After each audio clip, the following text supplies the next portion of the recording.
at Eala, where she had some great results coming from a wild card position as well. So Miami didn't create this storm. Miami simply got caught beneath it. Within hours of Alex Eala climbing to world number 29 on March 16, fan channels were already spreading claims that tickets connected to her return were vanishing within 60 minutes, and the tournament that once treated her as a breakout storyline was suddenly forced to start thinking of her as the main attraction. The stopwatch might be a rumor, but the panic is not. Because what James Blake admitted next turned fan imagination into institutional surrender. You do not need a full biography to understand why this moment landed so hard. I think the international interest in both of them is so high. And Last year, Miami was the place where Alex Eala made her breakthrough by defeating Madison Keys and Iga Swiatek on her way to a semifinal run that reshaped her career. This time, she returns as a seeded player with a first-round bye, carrying the momentum from Indian Wells and the confidence of someone who said, "I know that I belong here."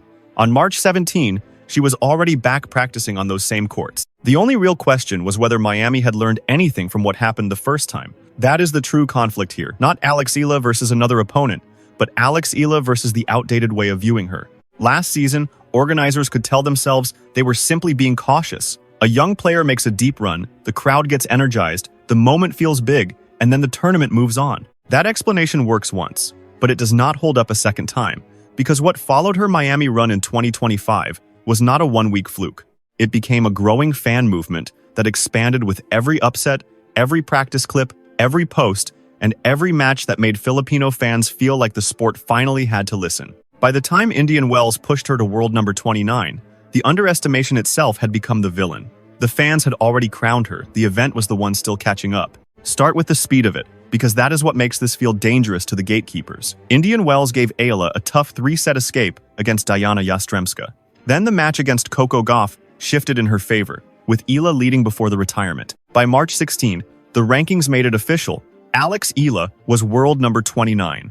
The number arrived on Monday, and almost immediately Miami had to deal with the consequences. That timeline matters because it removes the excuse that this was random hype. This was pressure building through results, then exploding the moment the ranking gave casual fans a simple headline to latch onto.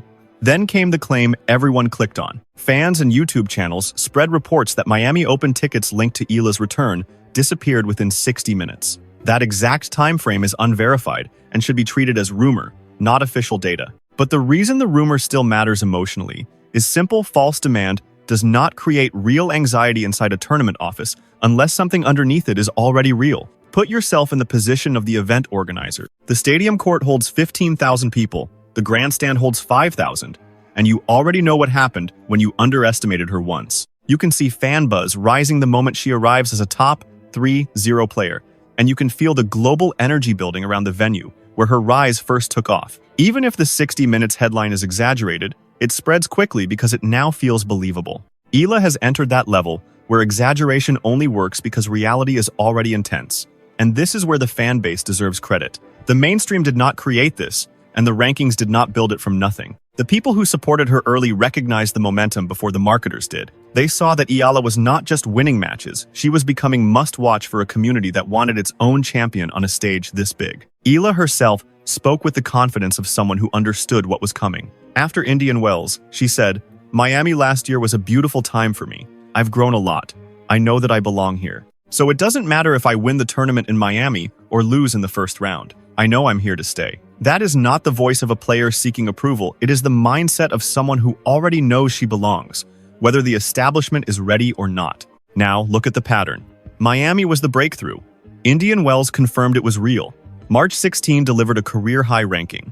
March 17 put her back on the practice courts where it all began. This is why the story feels bigger than a ticket rumor. The rumor is just the smoke. The real fire is that Alex Eala keeps returning to major stages with stronger results, higher rankings, and a growing audience ready to follow her. Then the uncertainty gets answered by the one person who could not afford to stay vague. James Blake admitted he underestimated her popularity last year and followed it with a statement that changes everything. The international interest in Eala is so high that Miami will need her on center court because of her massive global fan base. That is the turning point. The fans were not overreacting, the tournament was underestimating. Blake's words carry weight because of who he is, a former world number 4, a past ATP finals contender, and now the Miami Open tournament director responsible for scheduling, crowd management, and the business side of one of tennis's biggest events. When someone in that role says Eala belongs on the main stage due to overwhelming demand, that is not social media hype, that is an official acknowledgement that the event misjudged her draw. And once a WTA 1000 tournament starts adjusting around your pull, the narrative shifts. This is no longer just about an exciting player, it becomes a preview of how the sport will price, schedule, and promote her going forward. Moving from a 5,000-seat grandstand to a 15,000-seat stadium is not a minor change. It is the difference between being treated as a side story and being recognized as a central attraction. The prediction is not unrealistic. If Eala wins a couple of matches in Miami, this adjustment could become the standard. Madrid will notice. French Open will feel it. Sponsorship deals tied to her name will shift into a higher tier because brands recognize the kind of emotional connection that drives fans to act before being told to. This is how mainstream status emerges today, not gradually, but all at once. Of course, the rise has not been flawless. Linda Noskova defeated Eala 6-2, 6-0 inches, the Indian Wells round of 16, and Eala did not pretend the loss was easy. She called it a tough pill to swallow, but still said she left happy because reaching the fourth round was something she was proud of. That response matters not because it sounds polished, but because just days later, her ranking still improved. By March 17, she was back on the practice courts in Miami. The loss hurt, but the momentum remained. World number 29. Rumors of tickets selling out in an hour. A 15,000-seat stadium suddenly becoming the safer choice. James Blake admitting he underestimated her.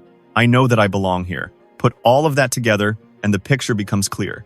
Alex Eala did not wait for Miami to label her the main attraction. Her fans forced the tournament to admit it was behind. So now the real question is this. If this is the reaction before her first match, what happens if she reaches the second week in Miami again? Does the event fully become Alex Eala territory once more? And here is the challenge, make your call now. Will Miami keep her on the biggest court for every meaningful round, or risk learning the same lesson twice?